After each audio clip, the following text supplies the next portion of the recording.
Hey guys, welcome to today's video. It's going to be a very quick get ready with me. Just wanted to do it on camera. I'm using a regular moisturizer. This current one that I've been trying out is by Origins and it's been working pretty well for my skin. And for my under eyes, I'm using one of my favorite eye creams. This is the All Hand Skin Banana Cream. And this is my second jar actually. I've been loving it. I think it really helps with the under eye bags and circles. And I'm just using a regular beauty blender that I found on Amazon to apply my concealer. And this is the Fit Me concealer by Maybelline. Just applying it to cover a bit of that darkness under my eyes. The rest of the product just using to cover any of the discolorations on my face.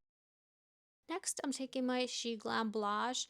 This is the shade Devoted, and you can tell that this blush is very pigmented, so you just need a little bit, and I think I used a bit too much. And then I'm using Iconic London palette. This is the face palette that has all of the cream products. The shade is light bronze. I'm applying it just to contour my face a bit. Next, I'm using my Eco Tools powder brush and Catrice pressed powder to set everything up. Now for my lips, I decided to try out this lipstick by Kosas that I got in one of the beauty bags. The shade is Fantasy Life. Now this lipstick's pretty nice actually. It feels great on my lips. It doesn't move too much. I would say it's a satin finish, beachy undertone. I cannot remember what the name of this eyebrow pencil is. And now I am done. So this is the finished look. Very quick, just very minimal. I hope you enjoyed it. Thank you so much for watching. I'll talk to you later.